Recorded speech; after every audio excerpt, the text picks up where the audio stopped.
আসসালামু আলাইকুম। Metropolitan university research সোসাইটির বিশেষ গবেষণা broadcast Thursday research night 0.1 episode 0.5 আপনাদের সবাইকে সাদর সম্ভাষণ। গবেষণার আলোয় জ্ঞানের দিগন্ত খুলি, চিন্তার ভাবনায় করে স্বপ্নরা দুলে চলে। মেট্রোপলিটন দ্বীপজালে নতুন সম্ভাবনায় সত্য আর বিজ্ঞানের জয়গান ওঠে প্রাণ।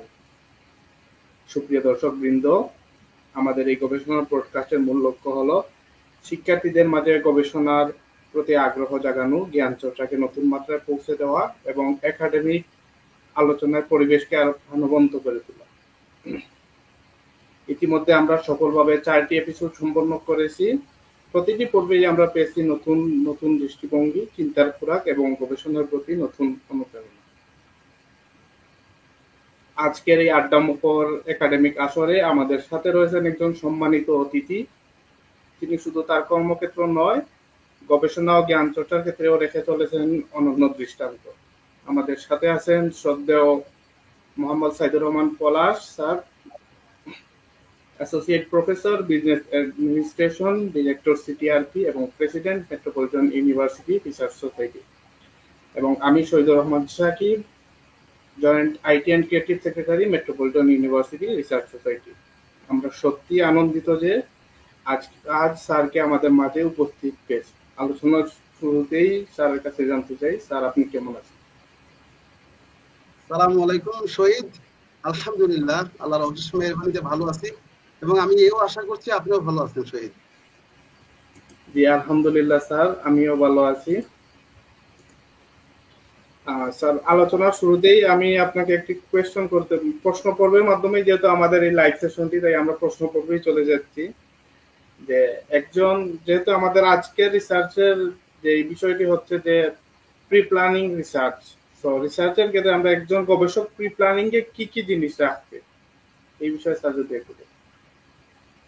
Pre-planning, thank you so much for asking a nice question. Pre-planning of research instruments and everything. Pre-plan বলতে আমরা বুঝি যে কোনো একটা কাজে আমরা যখন যাব, কোনো একটা অ্যাকশনে যাব, তার আগে ওই অ্যাকশনে বা ওই কাজে অথবা ওই রিসার্চের ক্ষেত্রে, আমরা রিসার্চের ক্ষেত্রে যেহেতু কথা বলছি, কি কি প্রয়োজন আমাদের, সেই বিষয়গুলো আগে থেকে আমরা একটু ফিক্স করে ফেলবো, আগে থেকে প্ল্যান করবো। ধরেন আমি এক্সাম্পল দিই, আমরা যখন ইসে যাচ্ছি, আমাদের দরকার, ধরেন আমরা একটা মোবাইল কিনি, তো মোবাইলটা কেনার জন্য আমরা কি করবো? আমরা অফকোর্স ইন্টারনেটে সার্চ দিই, এটা কোনটা কস্ট ইফেক্টিভ এবং কোনটা ব্র্যান্ড ভালো, এগুলো করি না আমরা সচরাচর, এগুলা ইন্টারনেটে সার্ফেস করি। ঠিক এরকম রিসার্চের ক্ষেত্রে আগে থেকে আমাদের কিছু বিষয়, খুব গুরুত্বপূর্ণ কিছু বিষয় আছে, সেগুলো আমাদের ভাবতে হবে। যেমন প্রথমটা হচ্ছে, সেটা হচ্ছে যে are you worthy of doing this research, অর্থাৎ আপনি কি এই যোগ্যতাটা বা এবিলিটিটা, সরি এইভাবেই বললাম, হ্যাঁ কেন এই যোগ্যতার মধ্যে কয়েকটা বিষয় থাকে, যেমন মনে করেন আপনার কমিটমেন্টের বিষয়, আপনার ডেডিকেশনের বিষয়, আপনার মোটিভেশনের বিষয়, হ্যাঁ আপনার রিসোর্স অ্যাভেলেবিলিটির বিষয়। এই বিষয়গুলো আপনি কি ফিক্স, অর্থাৎ রিসার্চটা শেষ না করা পর্যন্ত কি আপনি এই প্ল্যানের মধ্যে লেগে থাকতে পারবেন কিনা, এটা খুব গুরুত্বপূর্ণ একটা বিষয়। তারপরে অনেস্টি একটা বিষয় আছে, অর্থাৎ প্রত্যেকটা আসপেক্টস আপনার অনেস্ট থাকা লাগবে। রিসার্চ অনেস্টি শেখায় মানুষকে, ফাইন। এগুলো তো খুব তাত্ত্বিক কথাবার্তা, আরো এরকম অনেক বিষয় আছে, ইন্টিগ্রিটির বিষয় আছে, ইথিক্যাল কনসার্নের বিষয় আছে, এগুলো আগে থেকে ফিক্স করা লাগে। কিন্তু একেবারে একাডেমিক, মানে যারা বিগিনার রিসার্চার, তাদের ক্ষেত্রে যদি আমি বলি যে কোন কোন বিষয়গুলো একটু প্ল্যানের মধ্যে রাখা লাগে, সেটা হচ্ছে যে আমি যে রিসার্চ করতে চাচ্ছি বা যাচ্ছি, সেই রিসার্চের অবজেক্টিভটা কি আমি আসলে অ্যাচিভ করতে পারবো কিনা, অর্থাৎ আমি কোন উদ্দেশ্যে আমি এই রিসার্চটা করতেছি। তারপরে ধরেন আমি একটা পেপার লিখলাম, এই পেপারটার রিডার কারা, আমি অনেক আপনার হাইপোথিসিস, অ্যানালাইটিক্যাল টুলস ব্যবহার করে মানে টাফ অ্যানালাইসিস করছি, দেখা গেল যে এই রিসার্চটা কি আসলে যাদের উদ্দেশ্য করে লিখছি তারা কি পড়তে পারবে কিনা, এই একটা বিষয় থাকে। তারপরে প্রি প্ল্যানের ক্ষেত্রে অফকোর্স আপনার টাইমলাইনের একটা ফ্যাক্টর থাকে। টাইমলাইন বলতে আপনি যে কোনো জার্নাল পৃথিবীতে সাবমিট করতে যাবেন, সেখানে দেখবেন প্রত্যেকটা স্টেজে তাদের কিছু টাইম ফ্রেম থাকে। কেন টাইম ফ্রেমটা থাকে? অর্থাৎ ওই টাইমের মধ্যে আপনার শেষ করা লাগবে। ঠিক এরকম রিসার্চ প্রপোজাল বলেন, ওই তো প্ল্যানিং বলতে প্রপোজাল বুঝি আমরা। প্রপোজালের একটা ফান্ডামেন্টাল পার্ট হচ্ছে আপনার এই টাইমিংটা, মানে কোন টাইমে আমি কোন অংশটা করব, কত দিনের মধ্যে কতটুকু সময়ের মধ্যে আমি শেষ করব, এবং এটা কি চলতেই থাকবে? যেমন আমার এমফিল এর বয়স হচ্ছে 5 বছর, 5 বছর লেগে গেছে, টাইম প্ল্যান ছিল না এরকম আমার। তারপর আরো একটা বিষয় দেখেন, বাজেট। অর্থাৎ আমি একটা রিসার্চ করতে গেছি, তখন দেখা গেল সেই রিসার্চের ক্ষেত্রে আমার ইয়া লাগবে, কি বলে, ডেটা কালেকশন করতে যাবো, সেই ক্ষেত্রে ডেটা কালেকশনের জন্য আমার কিছু ইনুমেরেটর লাগবে, সেখানে ইনুমেরেটর দিতে অ্যাটলিস্ট যাতায়াত কস্ট, হ্যাঁ সেইটা, তারপরে তারা তো খাদ্য খাবার খাবে, সেই টাকা পয়সা একটা বিষয় থাকে। যেমন বাংলাদেশের ম্যাক্সিমাম প্রজেক্ট গুলো, বাংলাদেশ না পৃথিবীর অনেক জায়গায় প্রপোজালের একটা মানে বড় স্কোরিং এর জায়গা হচ্ছে বাজেট।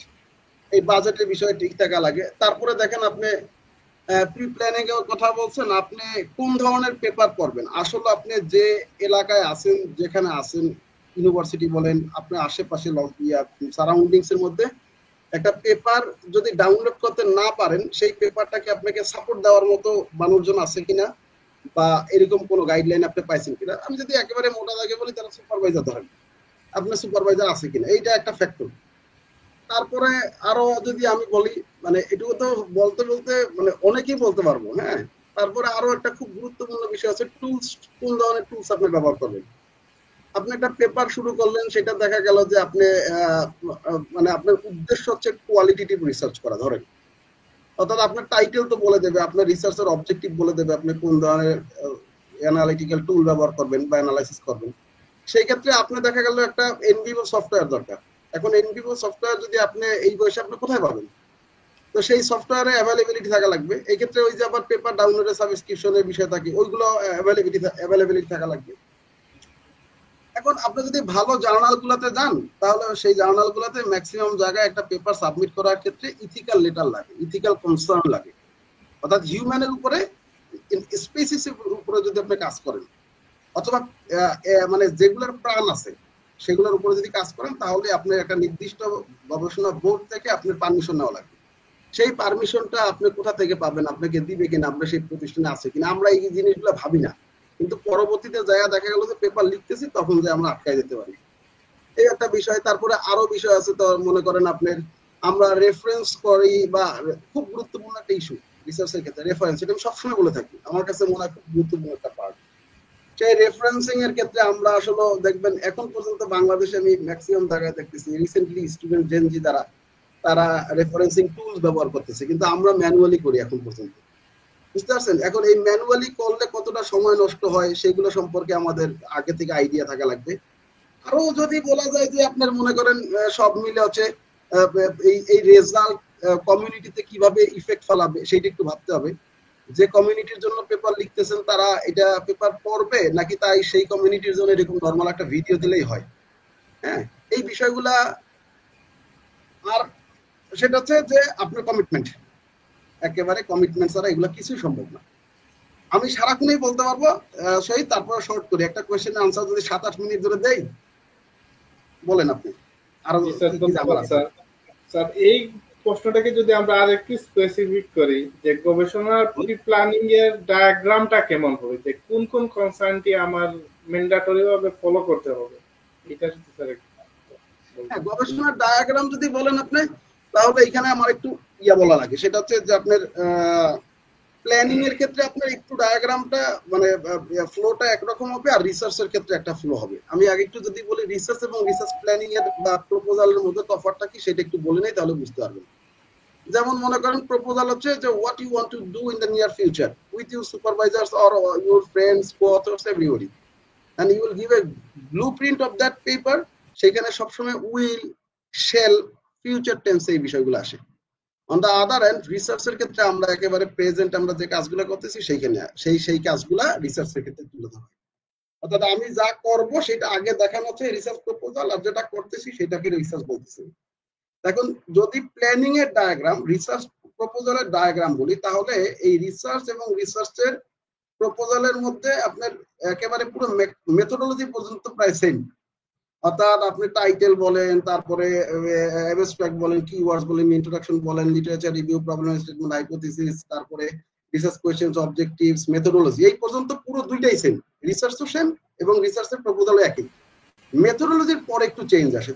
দেখেন প্রপোজাল মানে কি, আমরা যেটা সাবমিট মানে আমরা যে কাজটা করব সেই কাজটা করার জন্য কিন্তু আমি এখন ধরে নিলাম যে আমি এখন হচ্ছে এটা কোয়ালিটেটিভ একটা কাজ করবো, ধরে নিলাম আমি, বা কোয়ালিটেটিভের সাথে মানে বলতে হবে না, মনে করেন আমি রিগ্রেশন করবো, আমি একটু এক্সাম্পল দিয়ে বলি, অর্থাৎ দুইটা ভেরিয়েবলের ইফেক্ট বের করবো, তাহলে রিগ্রেশন করবো। কিন্তু আমি যখন অ্যানালাইসিস এবং কোয়েশ্চেনের ডিজাইন করলাম, তখন যাই দেখলাম যে আমার এই রিগ্রেশন এই আমার হবে না, কি বলে রেজাল্ট আমি পাবো না।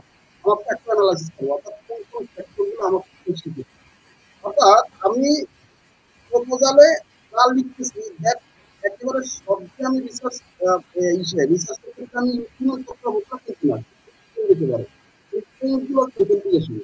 যেমন প্রপোজালে হচ্ছে রিসার্চ মেথডোলজির পরে সোজা চলে যাওয়া হচ্ছে ইমপ্লিকেশনস, আর কোনো কাজ করা লাগে না মাঝখানে। কিন্তু রিসার্চের ক্ষেত্রে দেখেন, আপনি যদি মেথডোলজি তারপর ডেটা কালেকশন করবেন, এখন রিসার্চের রেজাল্ট বের করতে হবে, অর্থাৎ অ্যানালাইসিস করতে যাবেন, তখন অ্যানালাইসিস করছেন, অ্যানালাইসিস করে বেস করে আপনি ডিসকাশন লিখতে হবে, ডিসকাশন লিখার পর তারপর আপনি সোশ্যাল ইমপ্লিকেশনস বলেন, তারপরে প্র্যাকটিক্যাল থিওরিটিক্যাল ইমপ্লিকেশনস, লিমিট যে কি বলে কনক্লুশনস, ফিউচার রেফারেন্সেস, এই তো এই ডায়াগ্রামটা মোটামুটি ফলো করা যায়। এবং এই এই এই আমি তো ডিরেক্ট বলে ফেললাম আমার রিসার্চটা। আবার যদি এখন প্রশ্নটা বলি, মেথোডোলজি প্রশ্নটা সব সেম, আর মেথোডোলজির পরে প্রশ্নগুলো আসে ডিরেক্ট রিসার্চ লিমিটেশন ইমপ্লিকেশন। কারণ কি আপনি কি এখানে অ্যানালাইসিস করতে যাচ্ছেন না, আমি এই অ্যানালাইসিস করবো ফিউচারে কালেকশন যাচ্ছেন না, ডিসকাশন লেখা লাগছে, তার কারণে মেথোডোলজি আপনি এই রিসার্চ হয় লাগে। আর এই পড়ে লেখা লাগে রিসার্চের সাথে একই ইমপ্লিকেশন লিমিটেশন বলেন, ওয়েট বিকল বলেন, তারপরে কনক্লুশন বলেন, দুটো গুরুত্বপূর্ণ জিনিস খেলা। You must access and add timeline and budget. এইগুলো কিন্তু খুব গুরুত্বপূর্ণ। এই দুটোই একটা ডায়াগ্রামের গুরুত্বপূর্ণ। আপনি যদি প্রচার করেন তাহলে এই জিনিসটি গুরুত্বপূর্ণ মনে রাখবেন। এটা আপনি ইনস্টার করবেন আর কনফিউশন রেফারেন্স কাজে দিতে পারেন, অথবা এখানে আপনি সাবমিট করতেছেন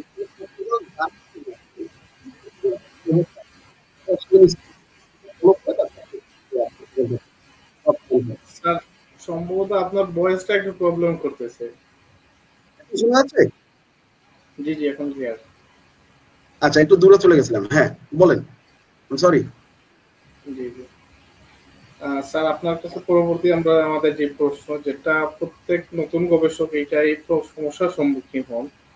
একজন গবেষক গবেষণার শুরুর দিকে যে ধরনের সমস্যার সম্মুখীন হন এবং সামাজিক, একাডেমিক ও ব্যক্তিগত ক্ষেত্রে যে সমস্যাগুলো তাকে পেরোতে হয়, সেগুলোর কার্যকর সমাধান কিভাবে করা যেতে পারে? মানে একজন গবেষক কি ধরনের প্রবলেম রিসার্চ করার সময় ফেস করে প্রথমত? জি জি, এগুলোকে আমরা সমাধানের কোন কোন পদক্ষেপ ফলো করি? আচ্ছা, আরেকটা কি বলছেন? সামাজিক, তারপরে মানে একাডেমিক ও ব্যক্তিগত ক্ষেত্রে যে সমস্যাগুলো তাকে পেরোতে হয়, সেগুলোর কার্যকর সমাধান কিভাবে করা যেতে পারে? বিশাল কোশ্চেন, অনেক বড় কোশ্চেন। আচ্ছা ভাই, প্রথমে বলে আছে কি ধরনের সমস্যা ফেস করা লাগে। আপনি সমস্যা ফেস করা লাগে, আমরা তো যখন কিনা রিসার্চ প্ল্যানিং এর ক্ষেত্রে ওই যে বলছিলেন কোন কোন বিষয় প্ল্যান করা লাগে, সেই বিষয়গুলো যে বিষয়গুলো প্ল্যান করা লাগে এর মানে হচ্ছে সেই বিষয়গুলোই আমাদের সমস্যা, সোজা বাংলা। যেমন প্রথম কথা হচ্ছে যে আমরা কমিটমেন্ট ধরে রাখতে পারি না, আমরা টাইম সেন্স আমাদের ঠিক, শোনা যাচ্ছে কি শহীদ? আমার ক্লিয়ার টু ইউ? জি জি, ক্লিয়ার ক্লিয়ার। আমরা টাইম সেন্স, আমাদের কমিটমেন্ট, আমাদের অনেস্টি থাকে না, আমরা ইথিক্যাল কনসার্ন নেই না, তারপরে আমরা আমাদের লজিস্টিক সাপোর্ট নেই না, পেপার আমরা অথরদের কাছে মেইল না করে চুরি করে নামাই, তারপরে আমরা প্লেজারিজম ইস্যু খেয়াল করি না, আমরা ইথিক্যাল লেটার নেই না, আর কত প্রবলেম বলবো। তারপরে হচ্ছে লিখার প্রবলেম বলতেছি না, কারণ রিসার্চের ক্ষেত্রে আপনি গ্রামাটিক্যাল মিস্টেকস, তারপরে জার্গন, এগুলো কোনো ফ্যাক্টর না। মূল বিষয় হচ্ছে রেজাল্ট আপনি এবং যেটা উত্থাপন করতে যাচ্ছেন সেটা আসছে কিনা। তারপরে হচ্ছে আপনার বাজেটের সমস্যা থাকে আমাদের, তারপরে আমাদের লজিস্টিক যত সাপোর্ট আছে প্রত্যেকটা জায়গায় সমস্যা আছে আমাদের। আমরা টুলস ব্যবহার করতে পারি না, আমরা পেপার ডাউনলোড করতে পারি না, তারপরে আমাদের ভালো মানে আমরা সুপারভাইজারদের সাথে কমিউনিকেশন করতে পারি না, তারপরে আমাদের রিসার্চ নাই, কি বলে গ্র্যান্ট পাই না আমরা, তারপরে এই কালচারটা আমাদের মধ্যে ডেভেলপ করতে পারি না এখন পর্যন্ত, তারপরে আমরা এখনো কোর্স বেস পড়াশোনা করি, মেনি প্রবলেমস। তো মানে millions of problems I can give you, মানে টেল ইউ, হ্যাঁ, লাইন বাই লাইন ধরে বলতে পারবো। তো this are the basic problems. তারপরে আরো একটা বিষয় হচ্ছে যে আমাদের মধ্যে নাই, ট্রাস্টনেসের অভাব আছে অনেক। তারপরে কোলাবোরেশনস এর আছে, কি বলে, লিমিটেশনস আছে আমাদের। তারপরে কোলাবোরেশনে কাজ করার ক্ষেত্রে কমিটমেন্টের মারাত্মক অভাব হয়।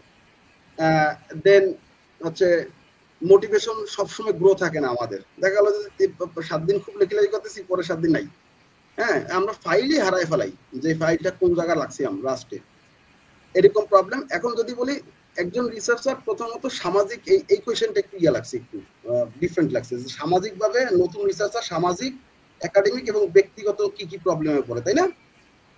জি জি, এগুলো খুব ইউনিক। ইউনিক বলতে আপনি যখন কোয়েশ্চেন করছেন তখন শব্দগুলো আমি ক্যাচ করছি। একটা হচ্ছে সামাজিক।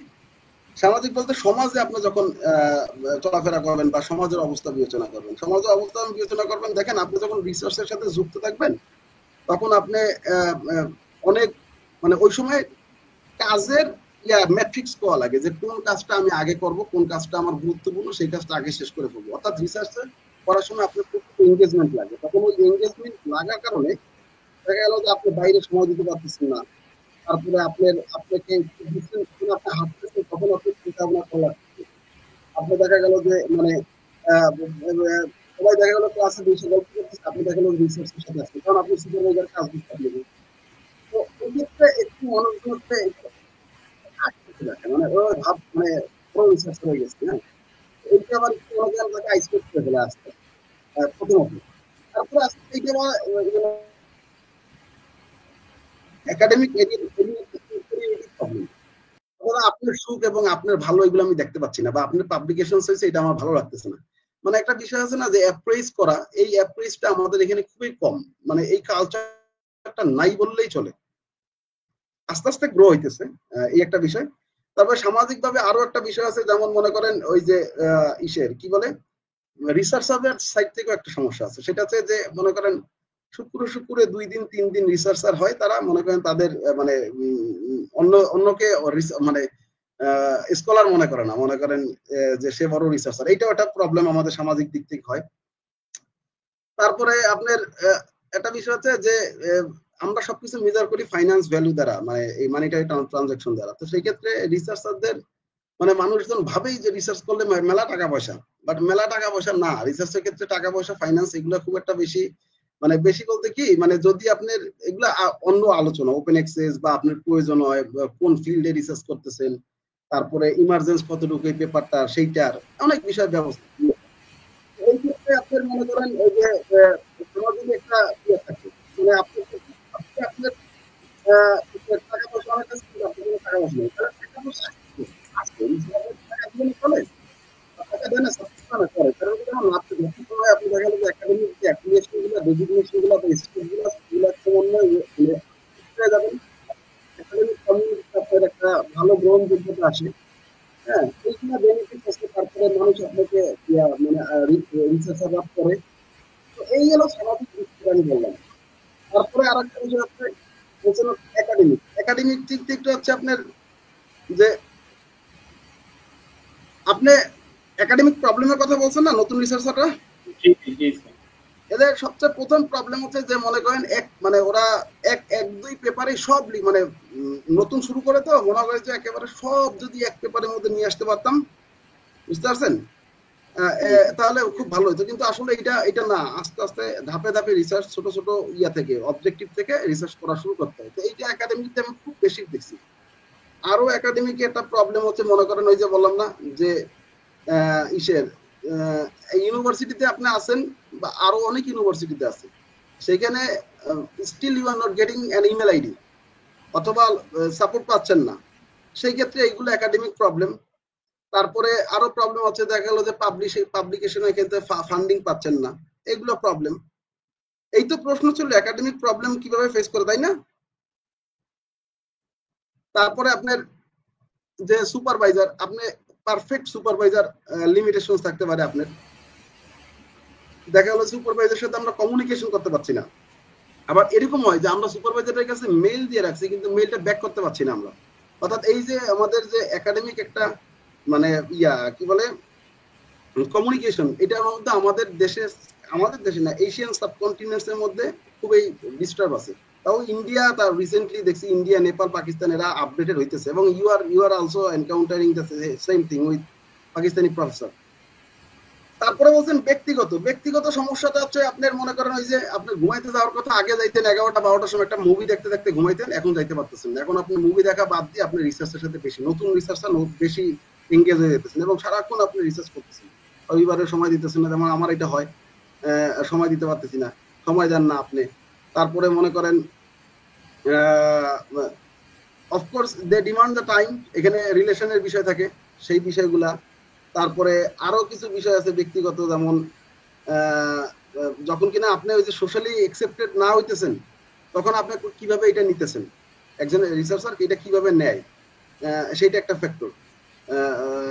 এগুলা উতরায় যাওয়া আসলে মানে এগুলো পাত্তা না দেওয়াই ভালো, মূল বিষয়। এই যে এই 2-3টা যে ইস্যুগুলো বললাম আর কি, বুঝতে পারছেন?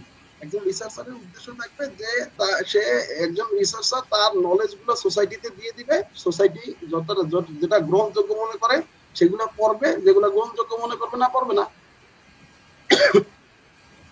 এই তো শহীদ বলেন। জি স্যার, ধন্যবাদ স্যার এত গুরুত্বপূর্ণভাবে এই প্রশ্নটির মানে ইয়ে করার জন্য। আপনাকে যদি আরেকটি গুরুত্বপূর্ণ প্রশ্ন করি আর কি, যেটা আমার প্রশ্ন বা অনেক রিসার্চারের প্রশ্ন থাকে যে গবেষণা করা কেন গুরুত্বপূর্ণ, বিশেষ করে ছাত্রদের জন্য, এর একাডেমিক প্রভাব কি রকম? মানে আমি একজন রিসার্চার হিসেবে জি জি শুনছি, হ্যাঁ মানে বুঝতে পারছি আপনার কোয়েশ্চেন। আপনি বলছেন যে গবেষণা রিসার্চ ছাত্রদের জন্য কেন দরকার, তাই তো? জি জি। ছাত্রদের জন্য গবেষণা মানে বিষয়টা হচ্ছে যে আপনার বিশ্ববিদ্যালয় ইউনিভার্স একটা প্লেস। বিশ্ববিদ্যালয় মানে হচ্ছে যেখানে জ্ঞানের চর্চা হয়। এই জ্ঞানের চর্চা কোনো সাবজেক্টের মধ্যে, কোনো স্পেসিফিক বিষয়ের মধ্যে থাকে না। অর্থাৎ আপনি যা দেখবেন সামনে সেটা নিয়ে আপনি একটু মানে আরো বেশি ইনফরমেশন পাওয়া উচিত। এবং একটু খেয়াল করবেন যারা মানে রিসার্চের সাথে এঙ্গেজ, তাদেরকে একটু খেয়াল করবেন, দেখবেন তাদের কোয়েশ্চেন বেশি হয়, তাদের কাছে ইনফরমেশন বেশি হয়, কথাও বেশি বলে, এরকম একটা বিষয়। তো আসলে মূলত স্পেসিফিক্যালি কোয়েশ্চেন হচ্ছে স্টুডেন্টদের জন্য কেন দরকার, এটা আসলে আনসার এরকম দেখা গেল যে তাদের একটা সার্ভে, নেচারের একটা সার্ভে আমার মনে আছে, নেচারের একটা সার্ভে দেখা গেছে যে আপনি যে প্রতিষ্ঠানেই যান, যে সেক্টরে, যে জবের মধ্যে আপনি যাইতেছেন, সেই জবের মধ্যে যদি আপনি রিসার্চ স্কিল আপনি শো করতে পারেন যে আমার সামহাউ রিসার্চের স্কিল আছে, তাহলে 70% জব কি বলে পাওয়ার এনসিউটি বেড়ে যায় আর কি। হ্যাঁ, তো সেই ক্ষেত্রে এইটা একটা ফ্যাক্টর। তারপরে এখন যদি আমি এই মানে লাইফের ক্যারিয়ার স্টেজে যাওয়ার আগে যদি আমি বলি, স্টুডেন্ট লাইফে আপনি ক্রিটিক্যাল সলভিং, মানে ক্রিটিক্যাল সিচুয়েশনে আপনি ডিসিশন নিতে সহায়তা করবে, থিঙ্কিং গুলো আপনাকে শার্প করবে। তারপর আপনি যে মানে প্রবলেম সলভিং একটা স্কিল বলি আমরা সবসময়, যেটা হচ্ছে ডিসিশন দেওয়া এবং প্রবলেম সলভ করা। গন্ডগোল হইতেছে সেই প্রবলেম, আপনি রিসার্চ এই রেজাল্ট, কারণ আপনি অ্যানালাইসিস করবেন, রেজাল্ট বের করবেন, আপনি প্রবলেম সলভ স্কিলটা থাকবে আপনি। তারপরে দেখেন একটা জিনিস, যখন আপনি রিসার্চ করতেছেন তখন একটু পড়লে কিন্তু হইতেছে না, মানে আপনি খেয়াল করবেন 10টা পেপার পড়া লাগেই মিনিমাম, একটা পেপার লেখার জন্য মিনিমাম লাগবে আপনার। তাহলে এখানে কি পরিমাণ আপনার ডেপথ অফ নলেজ হচ্ছে বাড়তেছে, আপনি মানে অনায়াসে যে কোনো লেকচার এক্সটেন্ড করতে পারবেন ওইটার লিটারেচারের মাধ্যমে। তারপরে মনে করেন আপনি পৃথিবীর বিভিন্ন ইনস্টিটিউশন গুলোতে আছে, সেইখানে আপনি দেখা গেল যে একেবারে রিসার্চ পাবলিকেশন বা থিসিস এগুলো একেবারে ম্যান্ডেটরি করে দিচ্ছে, অর্থাৎ যদি এইগুলা তোমরা না পাও তাহলে তোমার ডিগ্রি দেওয়া হবে না। সেই ক্ষেত্রে এইটাও একটা ফ্যাক্টর। তারপরে দেখেন এই যে শহীদ, আপনার সাথে আপনি সিএস এর স্টুডেন্ট আর আমি হচ্ছে বিজনেসের স্টুডেন্ট, বিজনেস ব্যাকগ্রাউন্ডের, মানে আপনি কেন ইমাজিন যে আমরা কোলাবোরেশনে কাজ করতেছি, নেটওয়ার্কিং অপরচুনিটি বাড়ে এটার মাধ্যমে, পৃথিবীর নাম করা রিসার্চের সাথে আপনি যুক্ত হবেন, এবং এইটার মাধ্যমে কিন্তু আপনি দেখেন আপনি নিজের একটা মানে সেলফ স্যাটিসফ্যাকশন, আপনি অ্যাকচুয়ালাইজেশন বলেন, এবং আপনার পার্সোনাল গ্রোথ সবগুলো আপনি পাবেন। তারপরে আপনি মনে করেন আপনি একজন নতুন রিসার্চার, যেমন আপনি ব্লক চেইন নিয়ে কাজ করতেছিলেন, আপনি বললেন না ব্লক চেইন, এবং ওই কাজটা বাংলাদেশে করে নাই কেউ, তার মানে হচ্ছে কি এই সেক্টরের মধ্যে আপনি এখানে একটা নলেজ দিতেছেন, আপনার কন্ট্রিবিউশন থাকতেছে, নলেজ কন্ট্রিবিউশন, তাই না? তারপরে যদি আমি আরো বলি, যেমন আপনি সিএসসি স্টুডেন্ট আর আমি বিজনেসের, আমরা দেখেন দুই ডিসিপ্লিন একসাথে মিলে কাজ করতেছি। আপনি ব্লক চেইনের সাথে আছেন বা মেশিন লার্নিং অ্যালগোরিদম নিয়ে কাজ করেন, আমি আবার মনে করেন থিওরি, লিটারেচার রিভিউ, তারপরে আপনার রেকমেন্ড পলিসি মেকিং এর জায়গা থেকে কাজ করতেছি, মডেল ডেভেলপ করতেছি আমরা, তাই না? তারপরে আবার দেখেন এই যে আপনি আমার সাথে কথা বলতেছেন, মানে রিসার্চ যে করে তার তো নলেজটা ওই যে বিভিন্ন লিটারেচারের মাধ্যমে আসে, তার কারণে সে যে কোনো জায়গায় আপনার কথা বলার মানে ফ্লো একটা খুব ভালো একটা কমিউনিকেশন স্কিল হয়। আর এই যে এতগুলা স্কিল বললাম আপনাকে এই স্কিলগুলো আপনাকে ফিউচার লাইফে সাপোর্ট দিবে না? সো দিজ আর দা, আরো আছে, আরো মানে আপনার কারণ আছে যার কারণে স্টুডেন্টদের যেমন স্কলারশিপ পাওয়ার জন্য, তারপরে যেমন ইসের জন্য কি বলে একাডেমিক কমিউনিটি চেনার জন্য নানান ইস্যু আছে এরকম। হ্যাঁ শহীদ জি স্যার। বলুন। স্যার, গবেষণার জন্য প্রয়োজনীয় ডকুমেন্টগুলো কি কি এবং সেগুলো কোথা থেকে পাওয়া যাবে? গবেষণার জন্য প্রয়োজনীয় যে ডকুমেন্ট সেগুলো আসলে বলে শেষ করা যাবে না, মানে সব ডকুমেন্টস গবেষণার জন্য লাগে, বুঝতে পারছেন? এইটা আপনার হার্ড কপি, সফট কপি, তারপরে টেকনোলজি, তারপরে মানে যন্ত্রপাতি সবকিছু লাগে। এখন এই ডকুমেন্টস গুলো কোথা থেকে পাবেন? এই ডকুমেন্টস গুলো সিস্টেম হচ্ছে আপনার ইউনিভার্সিটি, দেখেন এই যে প্রত্যেকটা ইউনিভার্সিটি পৃথিবীর, সেই ইউনিভার্সিটি গুলা তাদের স্টুডেন্টদের এই ফার্স্ট ইয়ার সেকেন্ড ইয়ার এই প্রজেক্ট প্ল্যানিং, তারপরে প্রজেক্ট সাবমিশন, তারপরে হচ্ছে ওই যে আরো কি আছে প্রপোজাল, এইগুলা লেখানো শিখায়, রেফারেন্সিং শিখায়, তারপরে মনে করেন তাদেরকে করে কি বলে ফার্দার স্টেজ, এবং সবচেয়ে বেশি কোর্স এবং ক্রেডিট থাকে হচ্ছে রিসার্চের ক্ষেত্রে। কিন্তু আমাদের এই কালচারটা এখন পর্যন্ত আসে না, হয়তো বা চলে আসবে সামনে। তো সেই ক্ষেত্রে এই কালচার যখন আমাদের চলে আসবে তখন আমাদের এই ডকুমেন্টস এর বিষয়গুলো আরো সামনে আসবে, যার কারণে এখন যে ডকুমেন্টস এর কথা যদি বলি বা টুলস এর কথা যদি বলি সবই নেগেটিভ আসবে, বুঝতে পারছেন? যেমন জার্নাল, আপনি কোন জার্নাল, শুধু ডোয়াজ, গুগল স্কলার তো আবার পিডিএফ যেগুলো লেখা থাকবে সেইটা, তারপরে জেএসটি ওয়ার্ক, তারপরে হচ্ছে রোড, তারপরে হচ্ছে এই যে ইন্ডেক্সিং গুলো বললাম, এইগুলোতে আপনি শুধু ওপেন অ্যাক্সেস জার্নাল গুলা পাবেন, মানে পেপার গুলা পাবেন, আর বাকিগুলোতে পাবেন না। হ্যাঁ, এইটা একটা বিষয়। তারপরে আছে আপনি দেখেন লাইব্রেরি গুলাতে, আমরা ইউনিভার্সিটিতে ছিলাম, লাইব্রেরি অনেক রিচ লাইব্রেরি থাকে। হ্যাঁ, তার লাইব্রেরির সাপোর্ট দরকার আছে এখানে। তারপরে আপনার ল্যাপটপের বিষয় থাকে, মানে টেকনোলজির ক্ষেত্রে যদি আসি, টেকনোলজি আপনার মানে রিসার্চের ক্ষেত্রে আপনি তখনই ভালো রিসার্চার হতে পারবেন if you have a very good relation and good command over your laptop, বুঝতে পারছেন? আপনার ল্যাপটপের উপর যদি থাকে, আমার ল্যাপটপ আমার মনে হয় যে মানে লাস্ট কবে বন্ধ হয়েছে আমার আমি বলতে পারি না শহীদ, এরকম একটা অবস্থা, বুঝতে পারছেন? সিরিয়াসলি। তারপরে আপনার সুপারভাইজার ফ্যাক্ট, বুঝতে পারছেন? সুপারভাইজারের সাথে ট্রিটমেন্টটাও আরো একটা ফ্যাক্ট। আপনি ভাই আপনি কোর্স ওয়ার্কের ক্ষেত্রে আপনি মনে করেন কোর্সে খুব ভালো লিখছেন, পাস করবেন বা মানে আপনি উঠে যাবেন, কিন্তু পিএইচডি বা সুপারভিশনের ক্ষেত্রে সুপারভাইজার যদি আপনার উপর কষ্ট পায় তাহলে কিন্তু আপনি বিপদে পড়বেন, মানে বিপদে উপরওয়ালা থেকে গজব পড়বে, এবং মনে করেন এটা মানে এইগুলা রেজাল্ট পাওয়া যায় এই আর কি। তারপরে মনে করেন আপনার ইসের কি বলে যদি কোলাবোরেটর থাকে, অর্থাৎ আপনার আশেপাশে ফ্রেন্ডস থাকে, যেমন মনে করেন আপনি একটু ইংলিশে উইক, আপনি বললেন যে দোস্ত তুই আমার পেপারটা, আমার প্রত্যেকটা পার্ট আমি লিখে দেবো, আর তুই একটু এটা পুরো প্যারাফ্রেজ এবং প্রুফ রিড করে দিবি। তো সে যদি আপনাকে এই সুবিধাটা দেয় তাহলে তো মনে করেন অনেক ভালো একটা, এই যে কোলাবোরেশনের এটা যাইতেছেন আপনি। এন্ড ফাইনালি যদি বলি আপনি, তাহলে সেটা হচ্ছে যে কোথায় পাবলিশ করবেন, এইটা মানে সুপারভাইজারের সাথে কথাবার্তা বলে সুপারভাইজার যে ধরনের গাইডলাইন দেয় সেই অনুযায়ী করবেন। So these are the things are documents tools. তারপরে আরো আছে এই যে এসপিএসএস, তারপরে অ্যামোস, এনভিভো, অ্যাটলাস, তারপরে এগুলো কি আমরা ব্যবহার করতে পারছি কিনা বা পারবো কিনা, এগুলো অনেক ফ্যাক্টর আছে আর কি। হ্যাঁ, এই ডকুমেন্টস, এগুলো ডকুমেন্টস এর মধ্যে যদি বলেন তাহলে ডকুমেন্টস, আর যদি মনে করেন যে না নরমাল টুল, তাহলে টুলের মধ্যে রাখতে হবে আপনি এগুলো। কি আছে বিষয়? জি স্যার। স্যার, বর্তমান যুগ হচ্ছে আর্টিফিশিয়াল ইন্টেলিজেন্সের যুগ। তো এই যুগে এসেও আমরা কেন সুপারভাইজারের ভূমিকাকে প্রধান হিসাবে ধরে রাখবো, এই বিষয়ে স্যার আপনার মন্তব্য কি? প্রথম মন্তব্য হচ্ছে যে আপনি আর্টিফিশিয়াল ইন্টেলিজেন্সের থেকে যা কপি করবেন সব তো কপিস, এগুলো তো আপনার ব্রেন না, আপনার মাইন্ড না, বুঝতে পারছেন? সবই কপি। আপনি যত এগুলো প্যারাফ্রেজ করেন 100% কপি, এগুলো কোনো আপনার জেনারেটেড কোনো কিছু না। মনে রাখবেন 90% এটা, এই ধরনের হার্শ এবং হার্ড কথাবার্তা খুব কম জায়গায় শুনবেন। যেমন আমি 90% বলি না, এখন একটু কম বলি, যে 80% অফ দ্য রিসার্চার্স কি বলে what they do, 80% of their 80 মানে percent writings of their paper are copied from the 80% of the papers. বুঝতে পারছেন? বাকি 20% অথবা 10% হচ্ছে মাত্র ওই রিসার্চারের কন্ট্রিবিউশন। এটা জানি ওই 10% কন্ট্রিবিউশন কি, I can give you an example. যেমন মনে করেন 370 জন মানুষের উপর একটা ডেটা সার্ভে করছি, রিসার্চ করছি আমি। রিসার্চ করার পরে সেটা আসলো যে 50% কি বলে ইসের worker, they always face work family conflict within their family. আর 33% ওয়ার্কার আসছে যে তারা ওয়ার্ক ফ্যামিলি কনফ্লিক্ট ফ্যামিলিতেও আছে, প্রতিষ্ঠানেও তারা ওয়ার্ক ফ্যামিলি কনফ্লিক্ট। এখন ঘটনা হচ্ছে 8 ঘন্টা সময় বাসায় থাকেন আর 8 ঘন্টা সময় অফিসে থাকেন। এই 8 ঘন্টা সময় যদি আপনার প্রবলেম হয় তাহলে তো কি করবেন? তো এই যে 50%, 33%, 74% এইটুকু হচ্ছে রিসার্চ কন্ট্রিবিউশন। বুঝতে পারছেন? এখন ঘটনা হচ্ছে যে এই যে এই কি যেন কোয়েশ্চেনটা করছিলেন ভাই, রিলেট করতে পারলাম না। জি স্যার, বর্তমান যুগ আর্টিফিশিয়াল ইন্টেলিজেন্সের যুগ।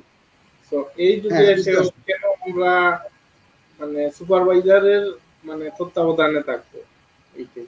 আচ্ছা, এখন এই যে বললাম এটা তো সব কপি। এখন আছে প্র্যাকটিক্যাল কথাবার্তা আসি। সেটা হচ্ছে যে আর্টিফিশিয়াল ইন্টেলিজেন্সের সাথে আপনি ডিসকাস করতে পারেন, ওর সাথে কনসেপ্টটা নিতে পারেন, কিন্তু সেইটা মানে যে ইমপ্লিমেন্ট করবেন তা না। এটা আপনার শেষ পর্যন্ত সুপারভাইজারের কাছে আবার যাইতে হবে যে প্রফেসর এই যে আমি লিখছি, তখন আপনার প্রফেসরের কাছে গেলে আপনি প্রফেসর বলে দিবে যে আপনি সুপারভাইজার, আপনার আর্টিফিশিয়াল ইন্টেলিজেন্স। গত প্রোগ্রামে বলছিলাম আপনার আমি একটা প্রোগ্রামে ওরকম একটা বিষয়। এখন সুপারভাইজার লাগবে হচ্ছে আর্টিফিশিয়াল ইন্টেলিজেন্সের তো ইমোশন থাকে না। আপনি যে ইমোশনটা দিয়ে আপনার সুপারভাইজার পেপারটা রিভিউ করবে, ওই ইমোশন দিয়ে আর্টিফিশিয়াল ইন্টেলিজেন্স ও কখনো আপনি ওই পেপারটা রিভিউ করতে পারবে না, একটা বিষয়। 2 নাম্বার বিষয় হচ্ছে যে মানে আপনি যে মোটিভ নিয়ে পেপারটা লিখতেছেন সেই মোটিভটা আপনার সুপারভাইজারের প্রোভাইড করা অথবা আপনার সুপারভাইজারের সাথে আপনার কোলাবোরেশনে কাজ করা। বুঝতে পারছেন? যার কারণে ওই মোটিভটা ওই সুপারভাইজারের আছে, কিন্তু আর্টিফিশিয়াল ইন্টেলিজেন্সের কিন্তু এই বিষয়টা থাকবে না। এরপরে বিষয় হচ্ছে যে আপনার ঘটনা হচ্ছে যে আরো অনেক বিষয় আছে, রেফারেন্সিং এর বিষয় থাকে, তারপরে আপনার জার্নাল সাবমিশনের বিষয় থেকে আপনি আর্টিফিশিয়াল ইন্টেলিজেন্স বললেন আপনি জার্নাল সাবমিশনের কথা, তারপরে এই সাপোর্টটা আপনি পাবেন না। এখন আপনার সুপারভাইজার যে থাকে সে পৃথিবীর যে কোনো একটা বিশ্ববিদ্যালয়ের শিক্ষক হবে বা একাডেমিক হবে। আর্টিফিশিয়াল কিন্তু ওই একাডেমিক না যে একটা কোলাবোরেশন নেটওয়ার্কিং ফিক্স করবেন, পারবেন না। আচ্ছা, এরপরে যে বিষয়টা আছে যে প্রতিটা স্টেজে আপনার কারেকশনস গুলা ভুলগুলা সে তুলে ধরতে পারবে, আপনাকে টাইম বাই টাইম জানাবে। আপনি এই আর্টিফিশিয়াল ইন্টেলিজেন্সের কাছ থেকে আপনি এরকম টাইম বাই টাইম রেসপন্স আপনি পাবেন না। এবং আপনি ওকে কি কমান্ড দিচ্ছেন কিনা আমি জানি না, একটা সময় কিন্তু সে বিরক্ত হয়ে যায়। বুঝতে পারছেন? বিরক্ত হয়ে কিন্তু সব ভুল ইনফরমেশন দেওয়া শুরু করে। বুঝতে পারছেন? এখন একটা ভুল ইনফরমেশন রেফারেন্স বা সাইটেশন দিয়ে আপনি যদি কোনো জায়গায় পেপারটা সাবমিট করেন, সেই পেপারটা আবার মনে করেন আপনি রিসাবমিট খাবেন অথবা আপনাকে আবার রিসাবমিট, এতে প্রচুর টাইম কনজিউমিং।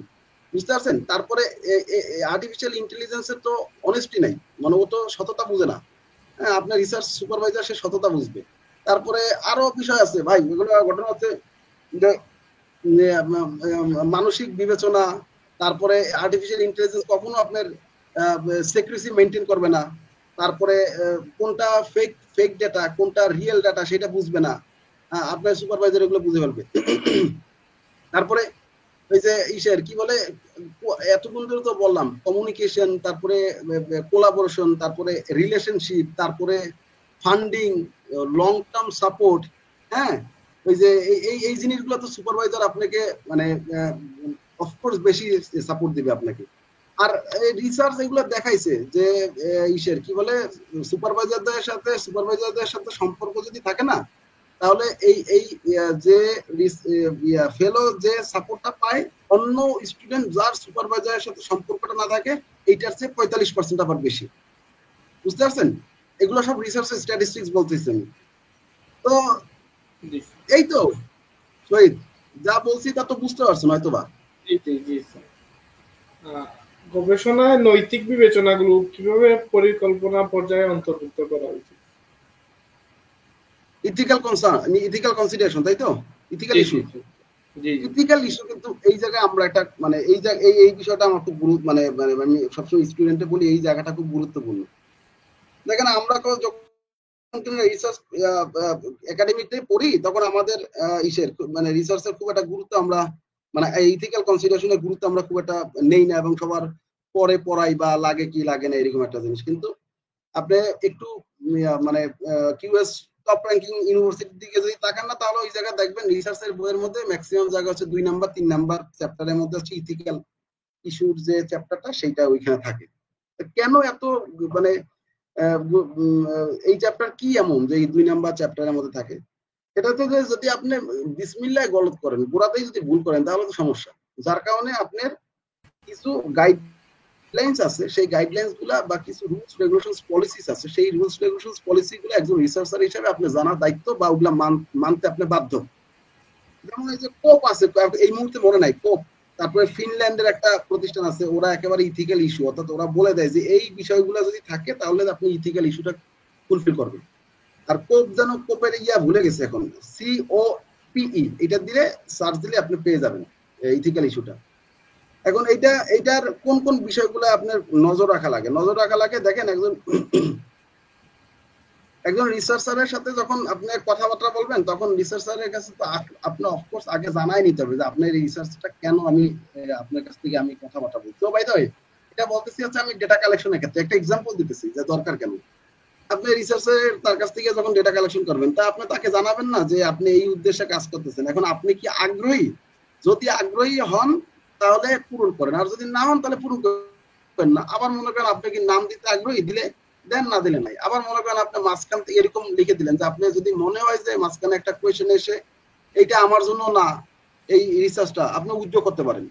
অথবা মনে করেন আপনি ডেটা কালেকশন করতে যাবেন, কার কার কাছ থেকে আপনার পারমিশন নেওয়া লাগবে। অথবা মনে করেন ডেটা কালেকশন করতেছেন, ডেটা কালেকশন করছেন, সেখানে ডেটা ম্যানিপুলেট করতেছেন, আপনি মাইনিং করতেছেন, মাইনিং করে আপনি ডেটা উপযোগী করতেছেন, এটাও ঠিক না। আচ্ছা, মাইনিং করা ঠিক আপনার অ্যানালাইসিসের জন্য, কিন্তু ডেটা ম্যানিপুলেট করা যায় না। আচ্ছা, এইবার আসি হচ্ছে আমার লিখার ক্ষেত্রে আপনি যদি খেয়াল করেন তাহলে হচ্ছে আমরা প্লেজারিজম ইস্যুটা অবশ্যই আমাদের মাথায় রাখা উচিত। তারপরে আমরা এআই থেকে কতটুকু সাপোর্ট নিতেছি, আমরা এআই থেকে আবার হিউম্যানাইজ করে এসে আবার পেস্ট করি, মানে এত সোজা রিসার্চ এই একটা বিষয়। তারপরে আপনার মনে করেন একজনের কাছ থেকে আপনি অডিও একটা রেকর্ডিং আনলেন, ধরেন অডিও রেকর্ডটা আপনি পাবলিক করে দিলেন, এটা খারাপ বিষয় না? তারপরে আপনি মনে করেন একজন আপনাকে রিসার্চার, আপনার প্রতিষ্ঠান আছে university, metropolitan university research society, ওরা আপনাকে গ্র্যান্ট দিল, ফান্ড দিল, সেই ফান্ড ওদের নাম আপনি মেনশন করলেন না, কেমন লাগে না এটা বিষয়টা, বলেন তো?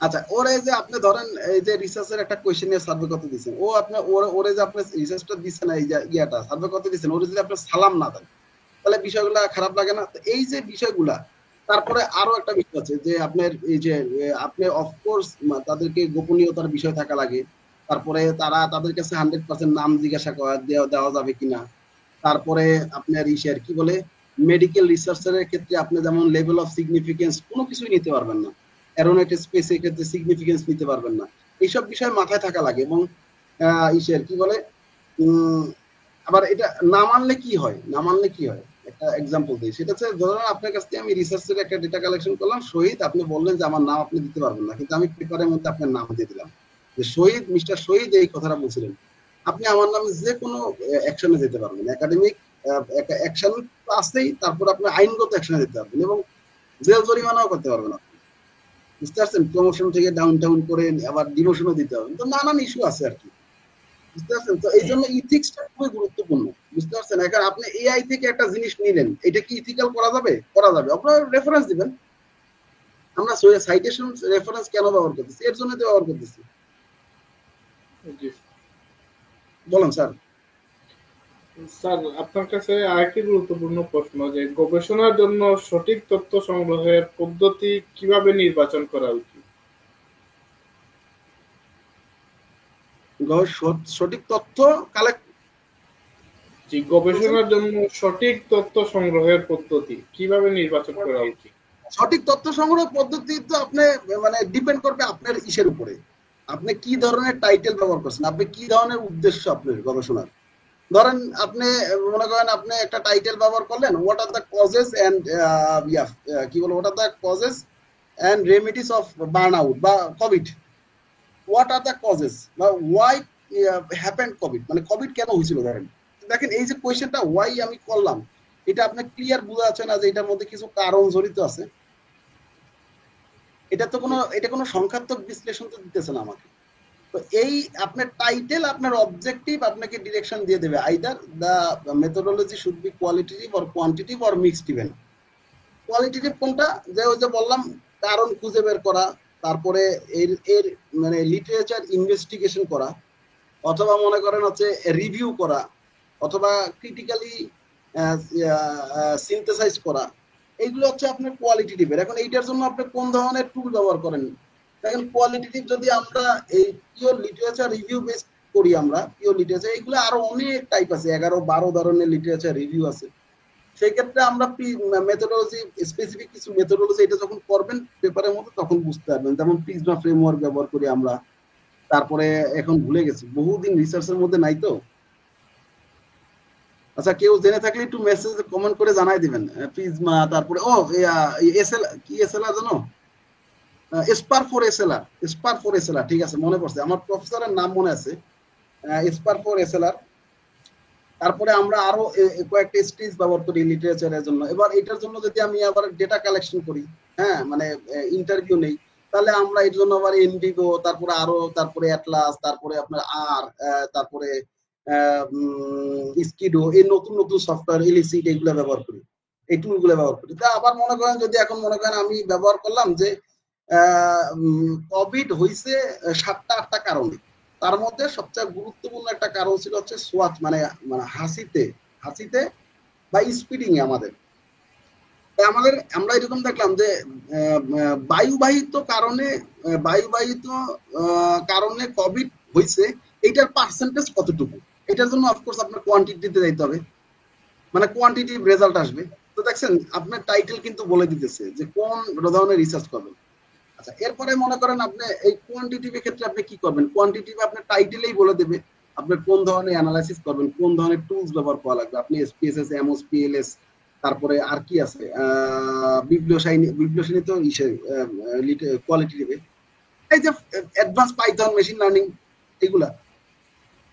আর মিক্স মেথডের ক্ষেত্রে তো কম্বিনেশন অফ বোথ থিংস, অর্থাৎ একটা পেপার যখন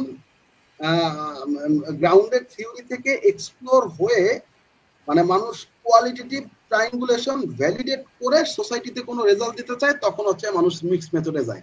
যেমন চা বাগানের শ্রমিক, মানে 80% শ্রমিক বলছে তারা বেতনে খুশি না, আবার 20% মালিক বলতেছে, তারা বলতেছে আমরা তো অনেক বেতন দিই।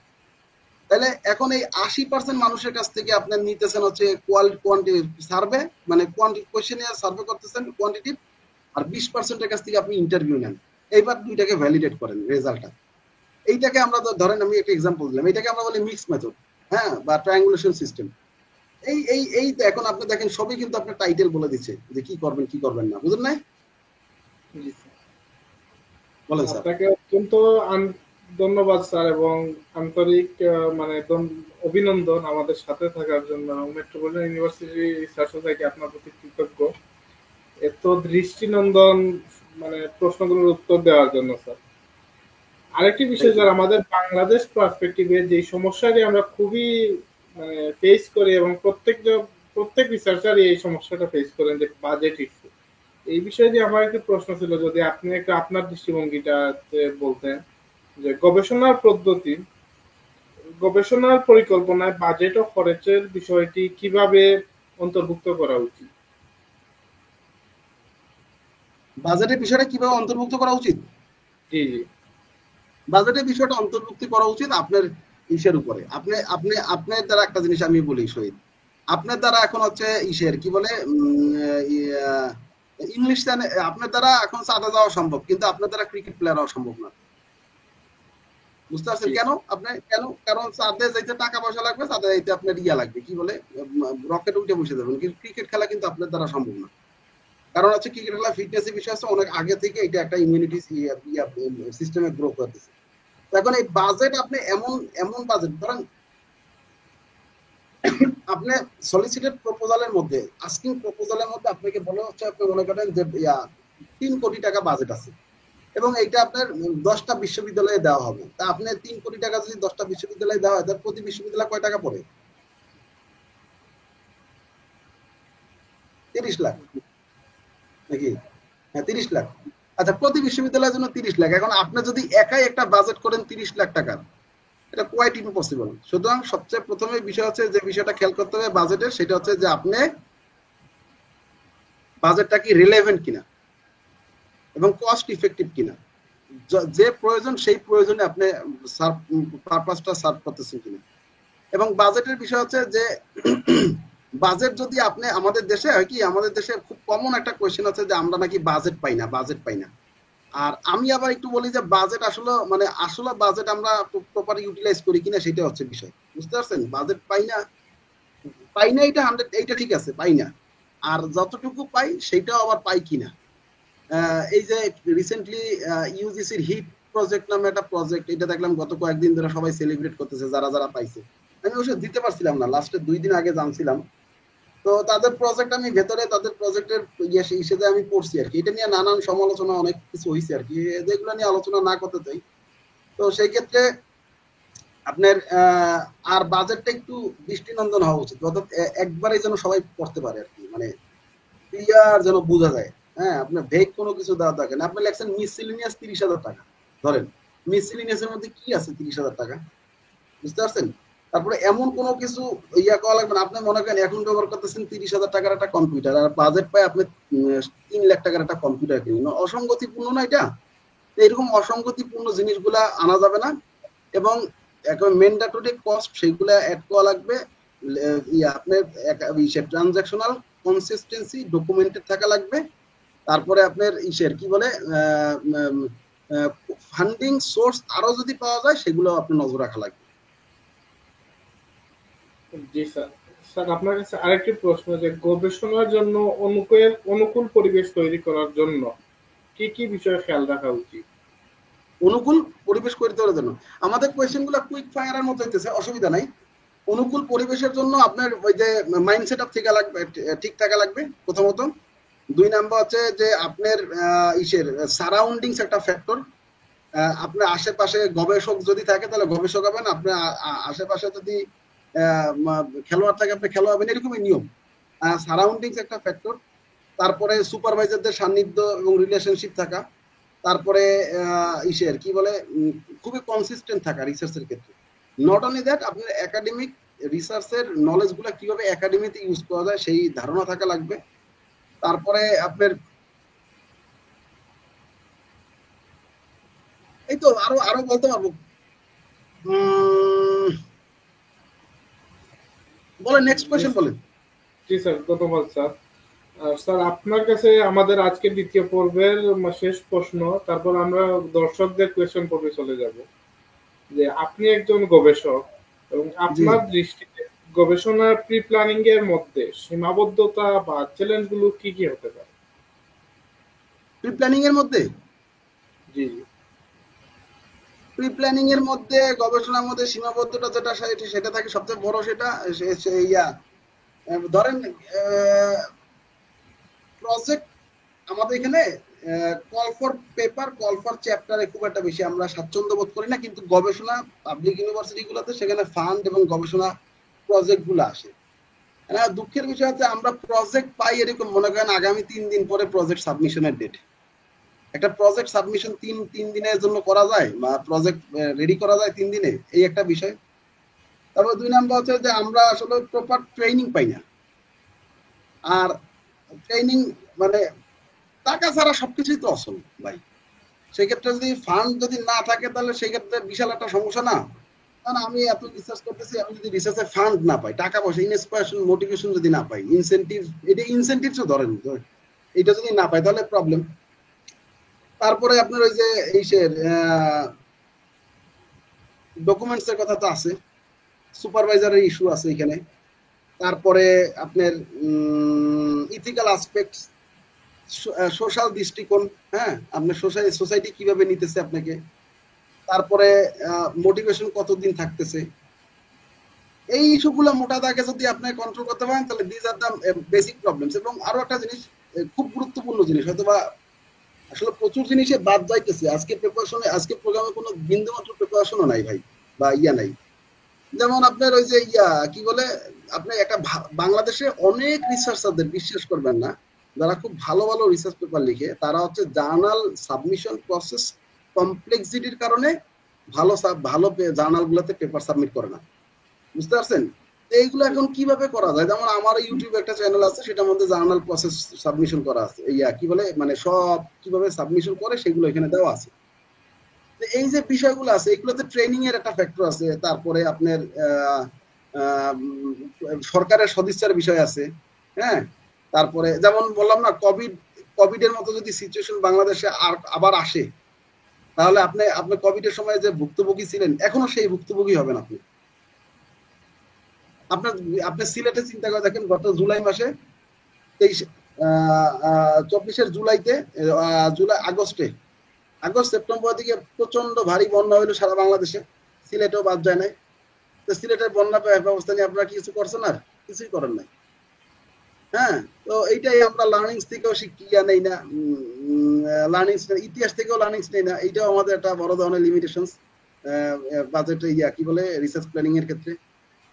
আবার অনেক অপ্রাসঙ্গিক বিষয় প্ল্যানিং এর মধ্যে নিয়ে আসি। যেমন মনে করেন আপনি পেপারই শুরু করতে পারেন না, আপনি আমায় জিজ্ঞাসা করতেছেন স্যার কয়জন কি বলে অথরকে নেবেন, বা এটা এটা এটা এটা পাবলিশ করার পর কয় টাকা পাবো ধরেন।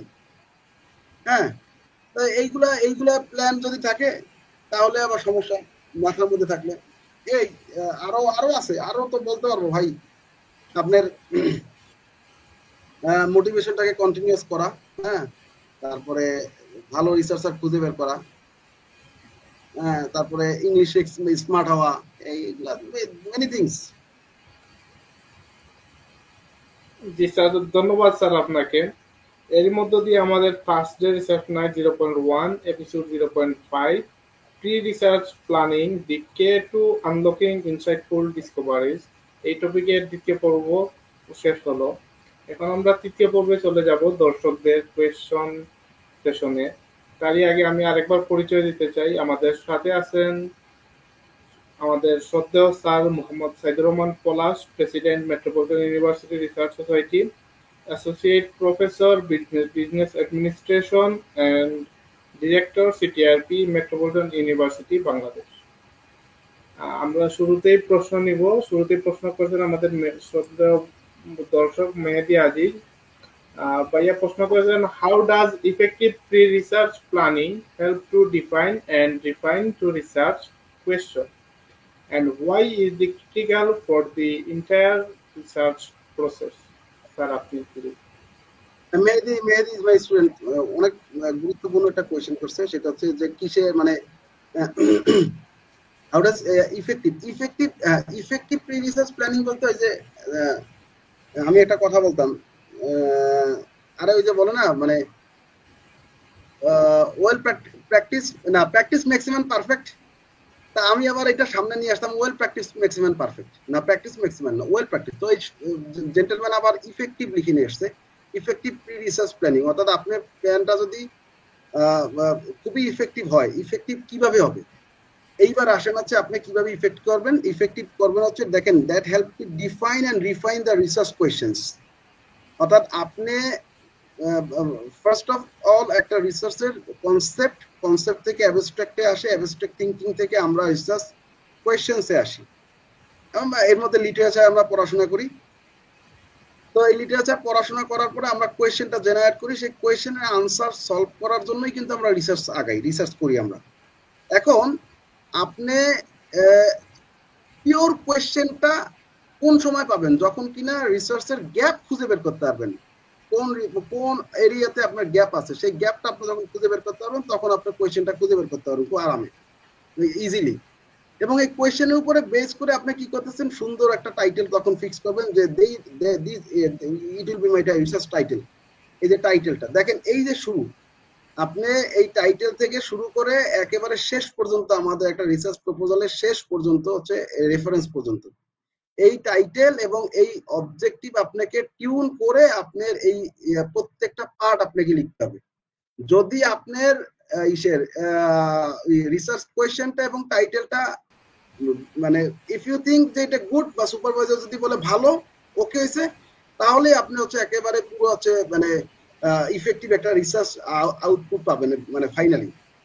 এখন এই প্ল্যানটা আপনাকে সাহায্য করতেছে, কিভাবে সাহায্য করতেছে?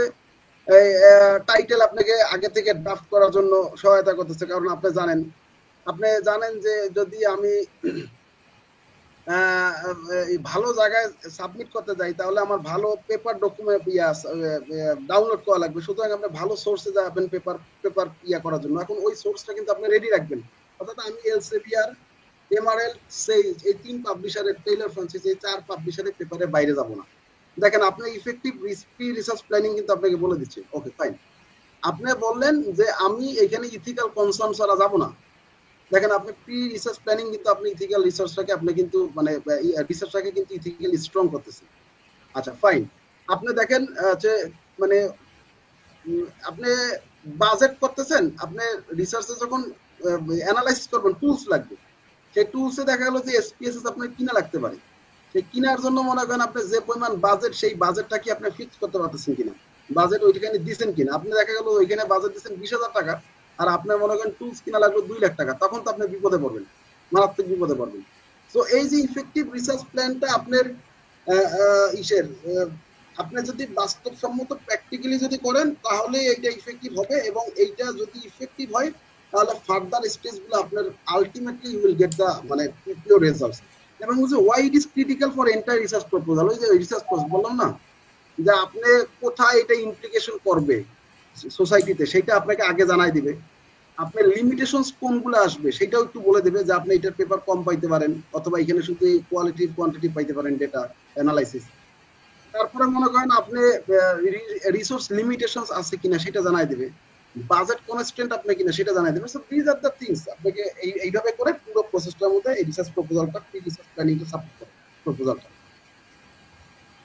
জি ধন্যবাদ স্যার। আমরা আরেকটি কোয়েশ্চেন নিব। প্রাপ্তি সিনহা কোয়েশ্চেন করেছেন, sir after reading an one abstract I do not have the patience to read another one, how can I improve it? এটা বিশাল কোয়েশ্চেন আসলে। এখন কি বলবো, এটা কিভাবে রিড করবেন, এটা মানে জোর করে বসতে হবে আর কি, কিছু করার না। এটা হচ্ছে আপনাকে কি বলি আপনাকে, মানে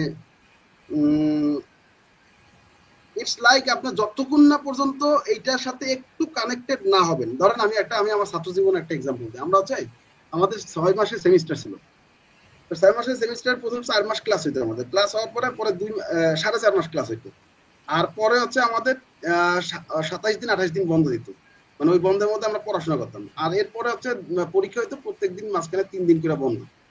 এখন কি করতাম আমরা হচ্ছে এমনি তো পড়াশোনা করতাম না সেমিস্টার, ওই সময় শুধু নোটস টোটস রেডি করে রাখতাম, আর হচ্ছে বাকি এই 15 দিন আগে থেকে খুব পড়াশোনা করতাম। এখন এই 15 দিন আগে যখন বসতাম তখন ভাই পড়তে বসা যে এত টাফ, মানে কনসেন্ট্রেশনই আসে না, মানে মুখস্থ হয় না, তারপরে মাথায় থাকে না, এরকম একটা অবস্থা। তখন কি করতাম আমরা, মনে করেন যে এরকম যে বইও যদি না পড়তাম, একাডেমিক পড়াও না, পেপার থাকতো আমাদের, আমরা পেপার পড়তাম যে কনসেন্ট্রেশনটা যেন আসে। তারপরে আরো একটা জিনিস করতাম হচ্ছে, আপনার দেখা গেল যে আমার ফ্রেন্ড যারা আছেন তাদেরকে ডেকে নিয়ে আসতাম। হ্যাঁ, ওই যে শহীদ আপনার সাথে বলছিলাম, সুলতান আহমেদ রাহি, ও আমার সাথেই থাকতো, আমি এইভাবে পড়াইছি। তো এইভাবে করে আমরা দুইজনে গল্প করে আলোচনা করে, তারপরে আরো একটা বিষয়, সেটা হচ্ছে একটা পেপার পড়ার পরে আপনি যেহেতু অ্যাবস্ট্রাক্ট পড়ার পরে যেহেতু কনসেন্ট্রেশন থাকে না, তাহলে ব্রেক নেবেন। মানুষের কনসেন্ট্রেশন 17 মিনিট থেকে 19 মিনিটে বেশি থাকে না কখনো, এরপরে ব্রেক নেওয়া লাগে। তো আজকে একটা পড়ছেন, কালকে 2টা পড়েন ওই একই পেপার, দেখেন পারেন কিনা। তো 2টা পারলে আপনার সাকসেস, তারপরের দিন 3টা পড়েন, এইভাবে একটু পেশেন্স রাখতে হবে, মানে জোর করে আটকাইতে হবে এখানে মন।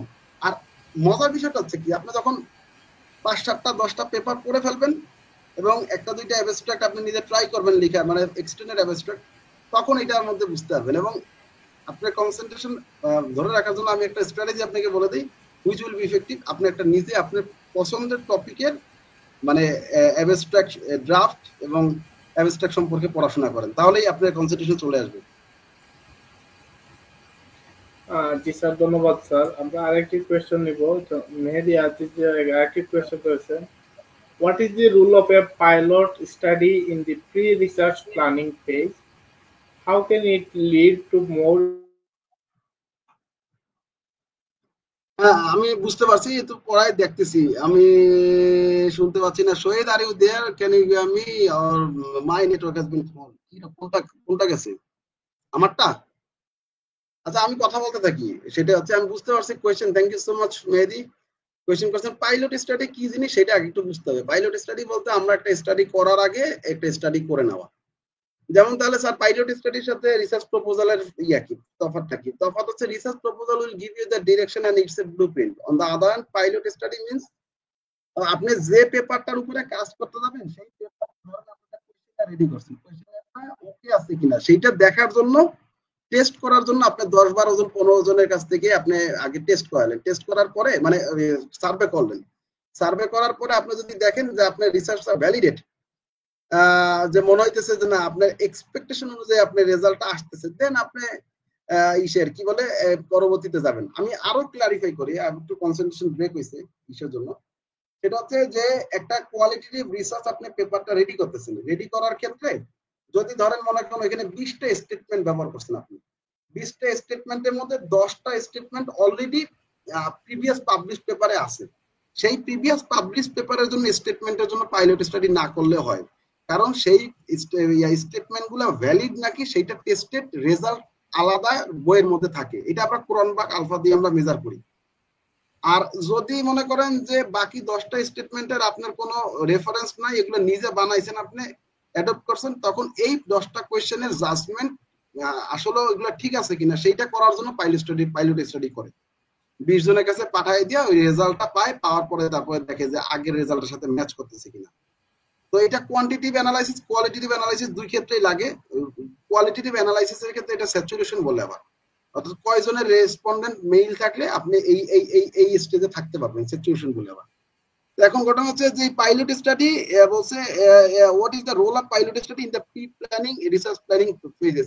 এটা হচ্ছে basically science student, IT background, medical স্টুডেন্টের জন্য এটা খুব দরকার। অর্থাৎ আপনি একটা প্রপোজাল করবেন, প্রপোজালটা কি আসলে ফিজিবল কিনা, অ্যাচিভেবল কিনা, মানে ওই যে ই আছে না smart, specific, measurable, time sense, attainable, এইগুলা কিছু মানুষজন কি এটা মানে একসেপ্ট করতেছে কিনা, এই এই এই রিসার্চটা কোন জায়গায় সবচেয়ে গ্রহণযোগ্য হবে, এগুলো জানার জন্য আগে থেকে একটু আলোচনা করে নেওয়া, এটাকে আমরা পাইলট স্টাডি বলতেছি। এটা প্রি প্ল্যানিং স্টেজের জন্য দরকার আছে। ওইটার উপরে বেস করে তো আপনি কোয়েশ্চেন ডেভেলপ করবেন, লিটারেচার লিখবেন, তারপরে মেথোডোলজি সাজাবেন, তারপরে ইমপ্লিকেশনস লিখবেন। আর বলছে how can it lead to the more insightful discoveries. ও এখন ইনসাইটফুল ডিসকভারিজ পাইলট স্টাডিতে আপনি দেখলেন 10টা কোয়েশ্চেনের মধ্যে 5টা কোয়েশ্চেনের বা 7টা কোয়েশ্চেন স্টেটমেন্ট আর কি, কোয়েশ্চেনের স্টেটমেন্ট, যে এইগুলার রিলায়েবিলিটি অনেক বেশি আর বাকিগুলার রিলায়েবিলিটি নাই। তাহলে আপনার বুঝতে হবে এই কোয়েশ্চেনের মধ্যে ডেফিনেটলি কোন জায়গায় আমার কোয়েশ্চেন লিমিটেশনস আছে, প্রবলেম আছে, যার কারণে আমার আশানুরূপ রেজাল্ট আসতেছে না। যেমন একটা ইনসাইটফুল ডিসকভারি, এটা মানে অনেক বড় একটা ইসে থেকে আপনি পুরো রিসার্চ করলেন, করার পর শেষে এসে ভুল পাইলেন রেজাল্ট, এর সাথে পাইলট স্টাডির মধ্যে প্রথমে আপনি একটু জানতে পারলেন যে এই জায়গা ভুল আছে বা এটা আপনি ইয়ে করতেছেন, এই একটা বিষয়। তারপরে বলছে যে আপনার ইসের পাইলট স্টাডি আপনি ইনসাইটফুল ডিসকভারি এই কারণেই দিবে, আগের ইসের সিমিলার টপিক গুলোতে আগের রিসার্চাররা কি রেজাল্ট পাইছে। ধরেন 1970 সালের টপিক হচ্ছে ইয়া কি বলে বার্ন আউট, সেই বার্ন আউট 1970 সালে যে ধরনের রিলায়েবল এবং ভ্যালিডিটি স্টেটমেন্ট ছিল সেটা কিন্তু এখন গ্রহণযোগ্য না, বুঝতে পারছেন। এখন যদি আপনাকে জিজ্ঞাসা মাসলোস নিড হায়ারার্কি থিওরিতে 1 নম্বরে কোনটা, বেসিক নিডের আগেও আমাদের এখন দরকার ইন্টারনেট এবং ইলেকট্রিসিটি নিড, বুঝতে পারছেন। তো মাঝে মাঝে সময় এবং সে অনুযায়ী পরিস্থিতির জন্য আমাদের অনেক সময় জিনিসগুলো চেঞ্জ হয়। এই চেঞ্জ কোনগুলো হওয়ার সম্ভাবনা আছে না হওয়ার সম্ভাবনা আছে সেগুলো হচ্ছে আপনাকে পাইলট স্টাডি দিবে। আরো বলা যায় আসলে পেপারের বিষয় আছে, পেপার ডাউনলোডের বিষয় আছে, কোন পেপার চয়েস করব সেটাও পাইলট স্টাডি হতে পারে, তারপরে কয়টা রেফারেন্স নেব সেইটা হতে পারে। হ্যাঁ এই জি স্যার, আমরা আরেকটি কোয়েশ্চেন নিব। স্বর্ণা সমস্যা নাই। Motivated when research gets difficult, কিভাবে ইসের মোটিভেটেড হই research get more difficult. More ডিফিকাল্টের মোটিভেশন হচ্ছে একটাই, সেটা হচ্ছে যে এটা definitely varies person to person, আপনার পার্সন টু পার্সন ভ্যারি করবে। তবে আমার ক্ষেত্রে আমি যদি খুব বেশি ডিফিকাল্ট ফেস করি আমি সোজা বাংলা, আমার কিছু মানে প্রফেসর আছে, আমি প্রফেসরদের সাথে যোগাযোগ করি, আমার বড় ভাই, আমার কোলাবোরেশন আছে, কোলাবোরেটরদের সাথে যোগাযোগ করি, হ্যাঁ, সলিউশন পাওয়ার জন্য। আর এইটা যদি এরকম হয়, মনে করেন আপনি যে ইয়া কি বলে, ডিফিকাল্ট বলতে কন্টিনিউ করতে ডিফিকাল্ট, মানে সবকিছু ডিফিকাল্টই, তাদের সাথে আমি যাদের বললাম তাদের সাথে আপনি যোগাযোগ করতে পারবেন। আর যদি বলেন যে ইয়া কি বলে একাডেমিতে ডিফিকাল্ট হইতেছে, অর্থাৎ আপনি ওই যে অ্যানালাইসিস পারতেছেন না, তারপরে ইসের ইংলিশে লিটারেচারে প্রবলেম হইতেছে, হ্যাঁ, সেইগুলোর জন্য আপনি একটু সময় নিয়ে ওইটা আবারও সুপারভাইজারের কাছে যান, নিজে একটু সলিউশন করার চেষ্টা করেন যে কোন জায়গা থেকে আমি মানে আমার কোন জায়গাটা আটকায় আছি আমি, হ্যাঁ। আপনি নিজের ভুলগুলো, নিজের প্রবলেমগুলো ইউ ক্যানট ফাইন্ড, আপনি ফাইন্ড করতে পারবেন না, মনে রাখবেন। এটা আপনার ফ্রেন্ডস, মানে কোলাবোরেটরস, কো অথর্স, সুপারভাইজার্স, তারাই আপনাকে বলে দিবে। আর প্রত্যহ মোটিভেশনের জন্য 2021 2020-21 সাল, 2020-21 সাল কোভিডের সময়, ওই সময় আমার পার ডে, আমি হিসাব করছি, আমার পাবলিশ পেপার অনুযায়ী পার ডে লেখা হয়েছে 565টা ওয়ার্ড। বুঝতে পারছেন, মানে টাইপ করছি 565টা ওয়ার্ড। আপনাকে মনে হয় যে 565টা ওয়ার্ড লেখার জন্য 565 বারই টাইপ করছি? ইম্পসিবল। বুঝতে পারছেন, মিনিমাম 1500 ওয়ার্ড করে টাইপ করছি পার ডে। এই দেখেন, এইটা একটা মোটিভেশন। আবার মনে করেন কাজের ফাঁকে ফাঁকে কিছু মোটিভেশন আছে, অর্থাৎ দেখা গেলো যে আপনার এই অ্যানালাইসিসের রেজাল্টটা যদি মিলে, তাইলে মনে করেন আপনি একটা সিনেমা দেখেন। আমি আমার ক্ষেত্রে যেটা হয়, দেখা গেলো যে একটা মনে করেন চা খাইলাম, কফি খেলাম, বিস্কিট খেলাম, তারপরে চিপস খেলাম, বা একটা সিনেমা দেখলাম, নাটক দেখলাম, হ্যাঁ, বা বাইরে তো হাইটে আসলাম, নিজের ট্রিট দিলাম, এইগুলোর মাধ্যমে মোটিভেটেড থাকতে হবে। জি স্যার, ধন্যবাদ স্যার। আমরা আজকের মতো শেষ প্রশ্নটি নিব।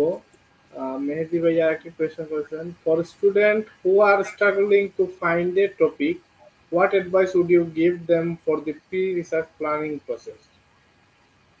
এইটার জন্য আমার একটাই সাজেশন, সেটা হচ্ছে ওই লিটারেচার, তারপরে গ্যাপ, এগুলা বের না করে আমার সাজেশন যেটা, সেটা হচ্ছে যে ইয়া করেন, মেহেদি, আপনার জন্য উদ্দেশ্য বলতেছি যে যদি আপনি লিঙ্কডইন ব্যবহার করেন, অথবা ইসের লিঙ্কডইন রিসার্চগেট ব্যবহার করেন, তারপরে আর কি আছে, ধরেন লিঙ্কডইনের কথাই বলি আপাতত এই মুহূর্তে।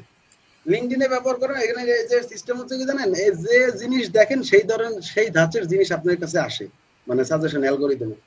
ওইখানে কল ফর পেপার থাকে, call for paper, call for proposal, call for conference. এই কনফারেন্স গুলো দেখবেন, এইখানে দেখবেন কোন জায়গায় গ্যাপ গুলো আছে। কনফারেন্স গুলো সবসময় কন্টেম্পোরারি টপিক গুলোর উপরে দেয়। আর একটা জিনিস, সেটা হচ্ছে যে আপনার এটাকে ন্যারো করে নিয়ে আসতে হয়। ন্যারো করে নিয়ে আসতে হয় বলতে, দেখেন, আপনি সর্বপ্রথম, আপনার ব্যাকগ্রাউন্ড হচ্ছে ল, আমি জানি। ল বলতে তো কোনো রিসার্চের এরকম এরিনা বা স্কোপ নাই। আমরা বলেছি আর্টস অ্যান্ড হিউম্যানিটিস এর মধ্যে চলে আসে, বা ল, আর্টস অ্যান্ড হিউম্যানিটিস মানে হচ্ছে ল, ইংলিশ, তারপরে পলিটিক্যাল সায়েন্স, এইগুলো ধরেন। তারপরে লিটারেচার, আরবি, ফার্সি, এগুলো। আর মনে করেন সায়েন্সের ক্ষেত্রে technology, CSC, machine learning, deep learning, এগুলো। সোশ্যাল সায়েন্সের ক্ষেত্রে হচ্ছে বিজনেস, সোশ্যাল ইস্যুস, পাবলিক। কিন্তু এগুলো সবগুলো কম্বাইন আমার হচ্ছে মাল্টিডিসিপ্লিনারি আছে, ইন্টারডিসিপ্লিনারি বা মাল্টিডিসিপ্লিনারি। দেখেন, এই সব কিছুতেই কিন্তু আপনার নজর রাখা লাগবে, এবং আপনি কিন্তু তাৎক্ষণিক যদি আপডেটেড থাকেন আপনার পছন্দের ইন্টারেস্টেড টপিকের উপরে, বুঝতে পারছেন, ধরেন আপনি যে বললাম না এআই নিয়ে কাজ করতেছেন, আপনি এআই এর উপর যদি আপডেটেড থাকেন, এগুলো আপনি জানতে পারবেন যে এই মুহূর্তে এই জায়গায় গ্যাপ আছে, এই কাজটা করে না কেউ। এটা আপনি একটু এঙ্গেজ হওয়ার পরে আপনি বুঝতে পারবেন। তো এই ফাইন টপিক। তারপর আরো একটা বিষয় হচ্ছে যে ইসের কি বলে, রিলেটেড জার্নাল। যে রিলেটেড জার্নাল বলতে, মনে করেন আমি একটা পেপার লিখলাম হচ্ছে entrepreneur, marginal rural women entrepreneur, ধরেন। এখন এই জার্নালটা, এটা কি আমি স্পোর্টস সায়েন্সের জার্নালে দিব? কখনো দিব না। আমি দেবো হচ্ছে অন্টারপ্রিনারশিপ রিলেটেড জার্নালে। আমি দেখবো যে অন্টারপ্রিনারশিপ রিলেটেড জার্নাল আমার আছে কিনা আমার সামনে। তখন ওই অন্টারপ্রিনারশিপ রিলেটেড যে জার্নাল, যেমন পৃথিবীর নাম করা একটা জার্নালের নাম হচ্ছে অন্টারপ্রিনারশিপ থিওরি অ্যান্ড প্র্যাকটিস। এই জার্নালে আপনি যাবেন, দেখবেন আছে 2025, 28, 30, 35 সালের মানে যে পেপার গুলা, সেইগুলোর কনসেপ্ট এখানে দেওয়া আছে। যে একাডেমি অফ ম্যানেজমেন্ট জার্নাল 28 সালের পেপার এখানে দেওয়া আছে, পাবলিশ, কেউ কোনটা আসবে। এখন 28 সালের টপিক যদি আপনি পেয়ে যান, তাহলে আপনি আর আর এরপরেও যদি আপনি স্ট্রাগল করা লাগে টপিক খুঁজে বের করতে, তাহলে আরো পড়াশোনা করেন। হ্যাঁ, ওইটা রিলেটেড ইউটিউব দেখেন, এমনি গুগল করেন, এইভাবে করে আপনার গ্যাপ খুঁজে বের করতে হবে এই আর কি, এবং টপিক বের করতে হবে। আর টপিকের ক্ষেত্রে ওই যে বললাম না, টাইটেলের ক্ষেত্রে ওই যে 12টা 14টা, গত গত গত দিন তো ইয়া ভাই বলছে, শাহাবুদ্দিন ভাই, যে টাইটেলে 2টা 3টা ভেরিয়েবল থাকা লাগে, তারপরে আছে ইসের কি বলে 10-12টা ওয়ার্ডের জন্য বেশি না হয়, ইন্টারভিনিং এর কথা বলছে, রিলেশনশিপ থাকা লাগবে টাইটেলের, তারপরে স্কোপ যেন, কনটেক্সট যেন থাকে, সেই জিনিসগুলো আপনার থাকবে। হ্যাঁ, তো এই তো বিষয়গুলা আরো আছে বলার, জি, ধন্যবাদ স্যার। আমরা আজকের থার্সডে রিসার্চ নাইট এপিসোড 0.5 এর প্রায় শেষ পর্যায়ে চলে আসছি। তার আগে আপনার কাছে শেষ জানতে চাই স্যার, যে নতুন যারা গবেষক আছে এই দেশে এবং বাংলাদেশের প্রেক্ষিতে নতুন রিসার্চাররা যে প্রবলেমগুলা ফেস করতেছে এবং নতুন রিসার্চারদেরকে আগ্রহী করতে আপনার দিক নির্দেশনা কি হবে? হ্যাঁ, আবার একটু বলেন প্লিজ। জি স্যার, বলতেছিলাম যে আজকে আমরা প্রায় শেষ পর্যায়ে চলে আসছি, তো কোয়েশ্চেনটা বলেন। রিসার্চারদের জন্য আপনার দিক নির্দেশনা কি হবে নতুন স্টুডেন্টদের জন্য? জি জি, নতুন গবেষকদের নতুন স্টুডেন্ট, হ্যাঁ, নতুন স্টুডেন্টদের জন্য আমার দিক নির্দেশনাগুলো একটু অন্যরকম। আমার দিক নির্দেশনাগুলো অন্যরকম বলতে সেটা হচ্ছে, সর্বপ্রথম যেটা সেটা হচ্ছে make a sound command over the technology and logistic supports. I mean, আমি যদি এক ওয়ার্ডে বলি, টেক সেভি।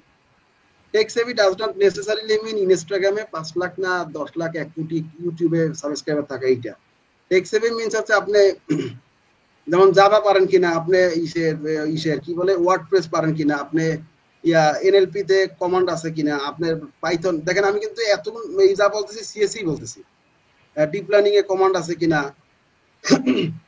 আবার মনে করেন আপনার কি বলে অ্যানালাইসিস পারেন কিনা।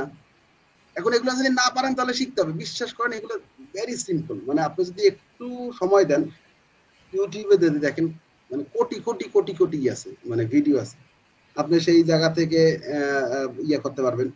আচ্ছা, এরপরে যেটা বিষয় আছে যে এই টেক সেভির একটা আছে যে দেখেন, আপনি যত রিসোর্সফুল হবেন না, যত ইনফরমেশন থাকবে আপনার কাছে, তত রিসোর্সফুল আপনি আপনি থাকবেন এবং তত লিডিং ক্যাপাবিলিটি থাকবে আপনার।